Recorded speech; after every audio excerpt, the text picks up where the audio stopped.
Well, this already looks infinitely different. Hey, what's going on, Game Answers here. Welcome back to another indie game where this week we're here with the remastered version of Dragon's Lair Trilogy for the Nintendo Switch, which, as a matter of fact, for those of you who do not know, because I know new people to the channel probably would not be familiar with some of my older content, and as a result of that, you may or may not know that the 11, I think? Let me count. 1, 2, 3, 4, 5, 6, 7, 8, 9, 10. Yeah, the 11th video I ever uploaded on my channel, which now sits at a total of 109 views, Dragon's Lair full playthrough original, which I sat down with the Dragon's Lair Trilogy for the Wii and played through the entirety of the original Dragon's Lair because I was told not a lot of people have seen the ending to the original Dragon's Lair, so once it gets going, that'll get a lot of views. That didn't end up happening, but, you know, what you can do, I suppose. That being said, I still love the Dragon's Lair franchise, always have, and as a result, when I heard they were coming out with Dragon's Lair Trilogy for the Switch, I was, you know, a little excited, so just to be able to play this on the go, so we'll see how this goes. Select game. Plays the heroic daring, yeah, Dragon's Lair. Those are 2. Space Ace. So, that's one thing I never really liked about this is, excuse me, what I wish they did with this game, is I wish this game was a remastered version of Dragon's Lair 3D Return to the Lair, and then it had Dragon's Lair 2, and Space Ace as arcade games you can play, like in the bonus menu, you know. Actually, you know what, maybe that could be the thing you unlock for collecting all the 100 treasures. You can unlock the ability to play these arcade games. Because I just want a remastered version of that so bad. Anyway, we're at least going to play through the first game.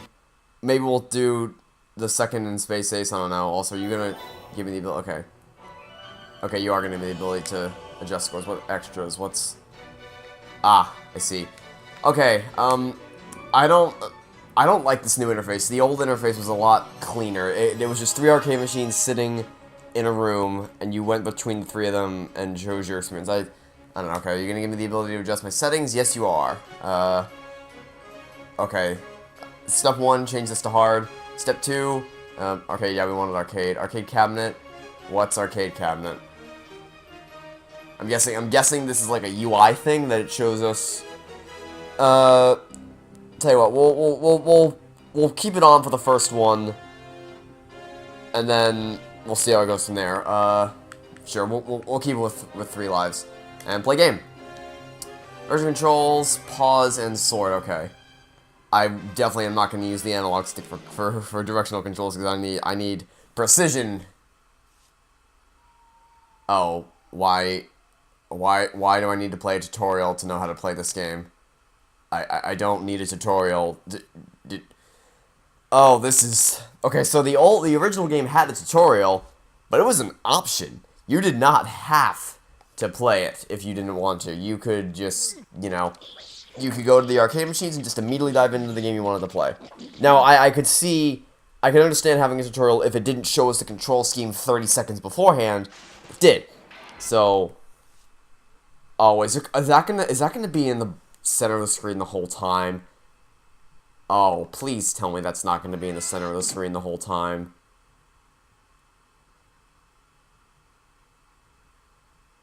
Ah. So this is what the arcade cabinet means. Yeah, we're definitely going to go ahead and turn this off for the next game we play. Wait, so how does this... Okay. Let's see how this goes. Oh, wait. This is interesting. Okay, yeah, I'm starting to regret my decision to put this, this kind of reminds me of the people who play, who play on Xbox One and stream their games, so they play with a smaller screen on the whole time, and I'm just like, nope, that's not for me, so... It's cool to be able to see, like, I'm assuming this, I'm pretty sure this would hit the nostalgia chord with a lot of people who actually played the original arcade version.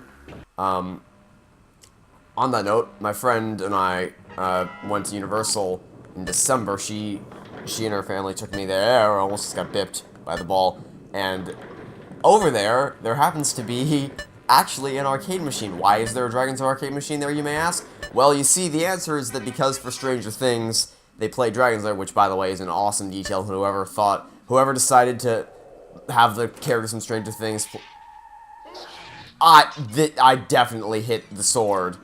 You sit upon a throne of lies. I definitely hit the sword. Okay, sure, we'll go with it.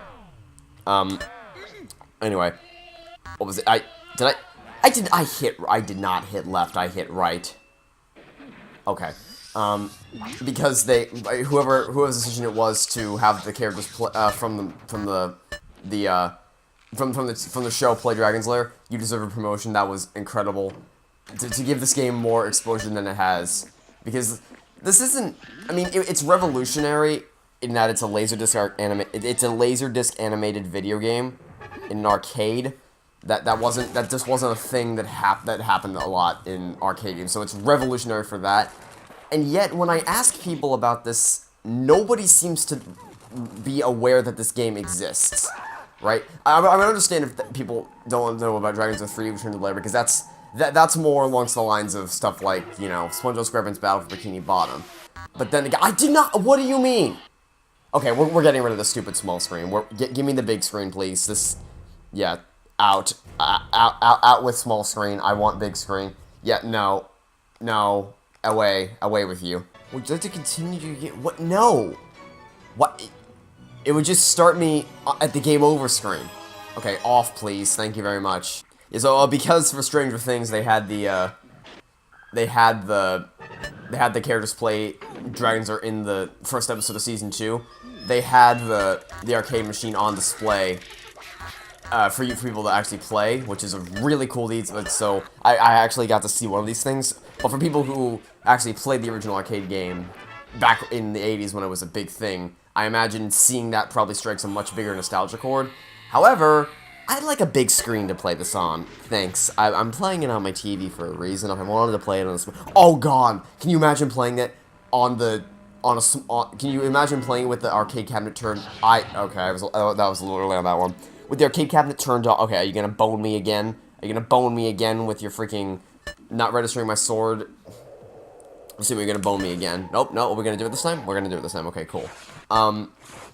So what's it? Imagine playing with arcade cabinet turned on the Switch in handheld mode. Yikers! That's a tiny little screen you could be playing on if you so choose. Yikers! Okay. Anyway, yeah, I have the original of this up for anyone who's interested. The original playthrough. Oh my god, the input. Okay. It was not the original version of this was far more responsive than this trash. Or sometimes it's okay. What is this port? Like actually, what is this port? Okay, that's on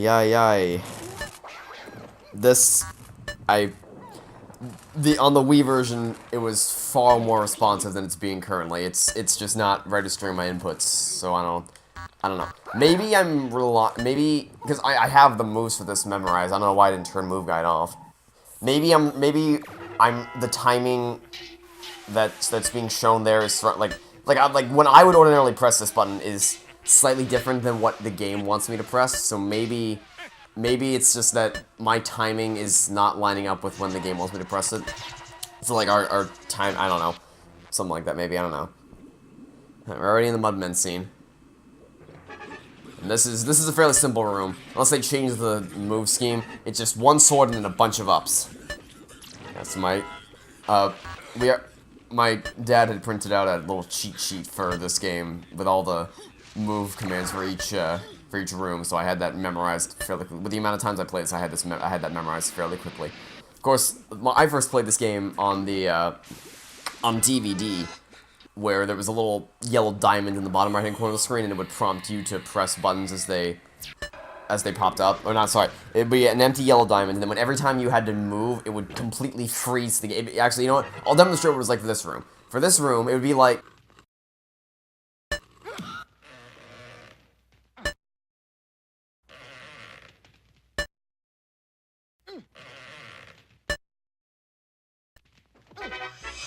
Except you have to do that for every single room. And in the Mudmen room, in which there's like, I don't know, 6 or 7 ups in a row. Imagine doing that for every single one. No thank you. Okay, I thought it didn't register my left input for a second. I was going to be very, very upset. Anyway.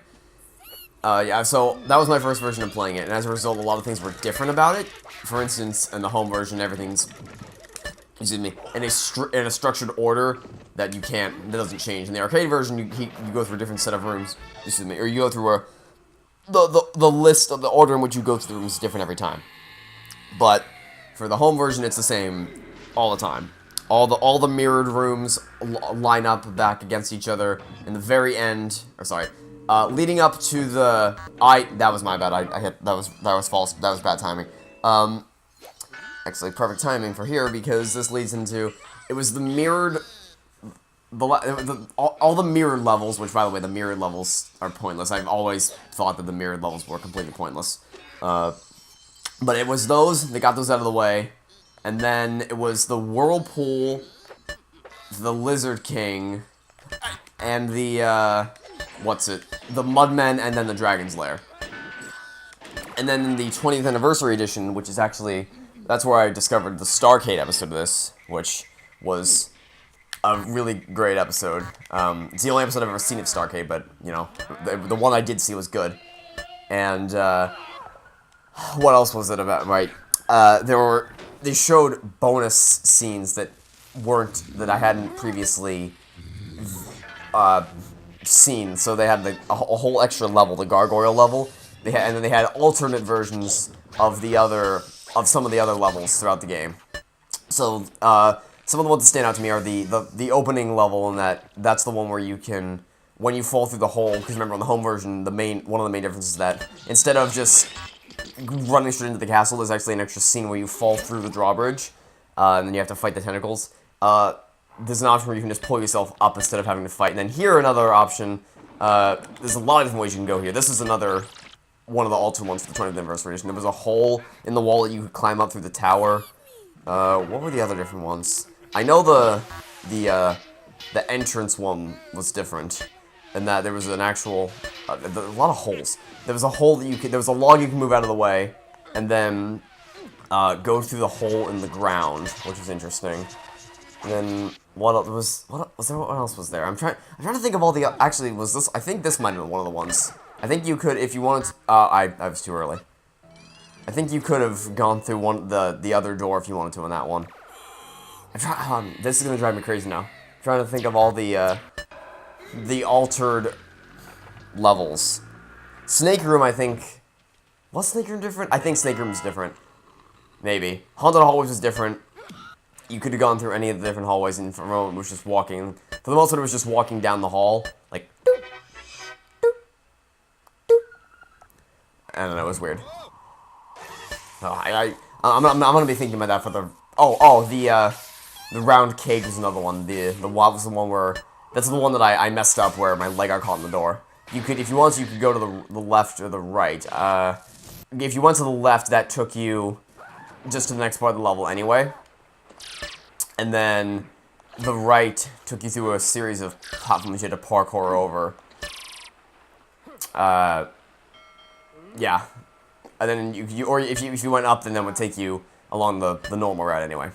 Also, this is weird. On the home version, on the DVD version, the Ye Rapids was left, right, left, or it was right, left.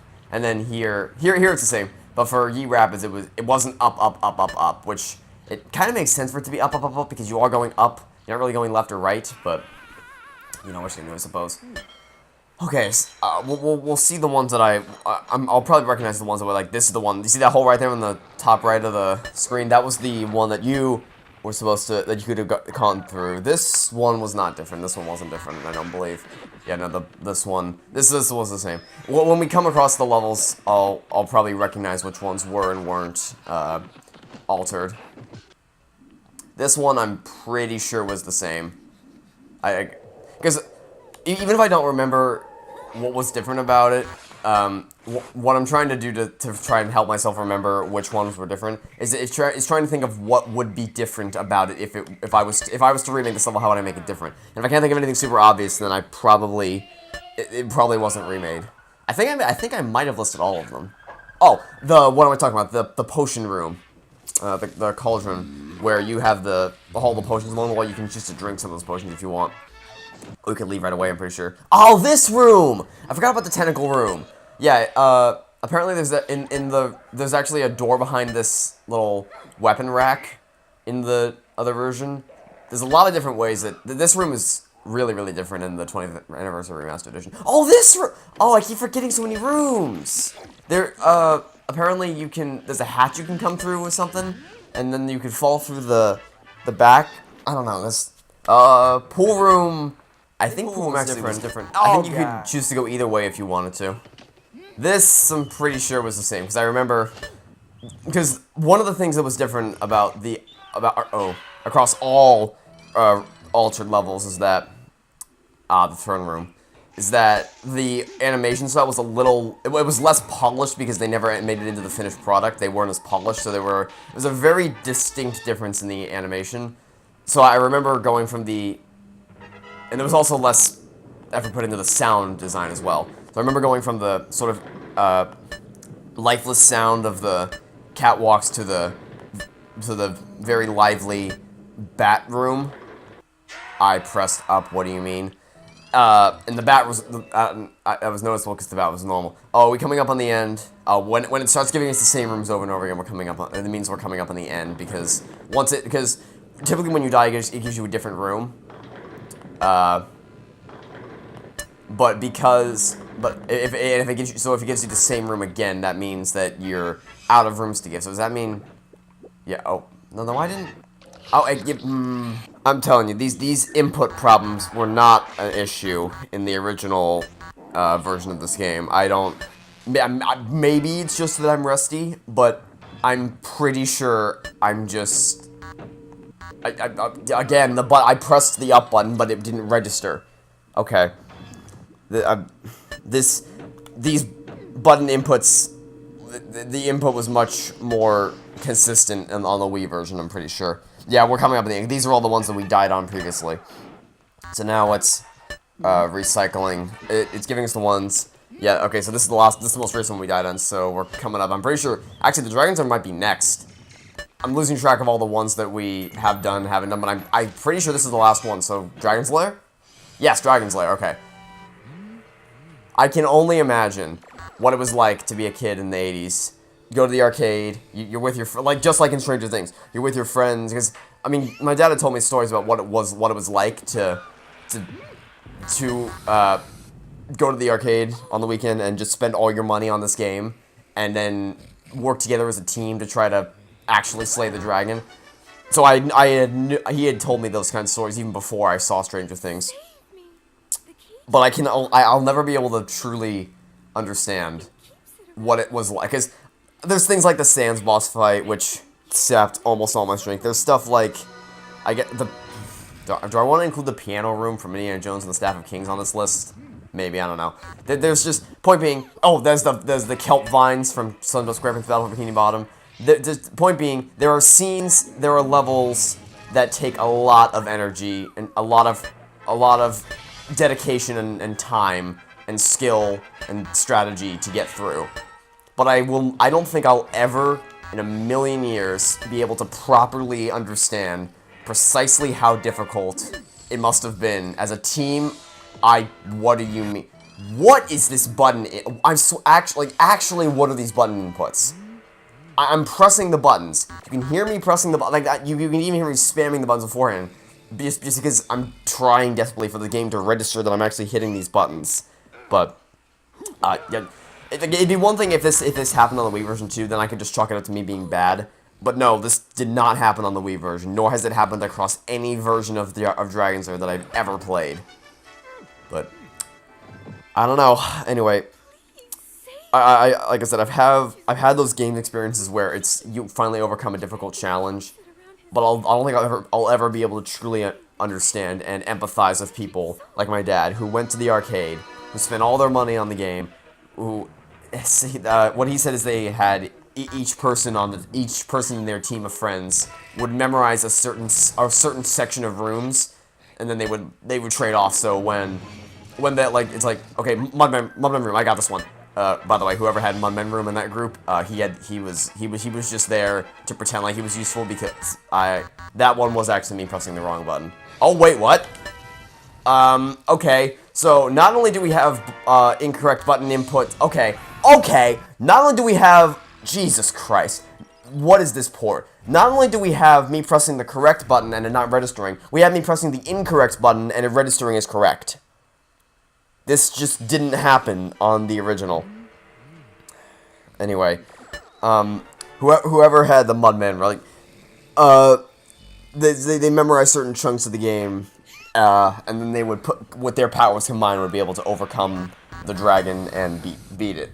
So I can only imagine what it was like to finally get to the dragon's lair after hours, if not weeks, of months of coordination trying to get this done, and you finally make it here.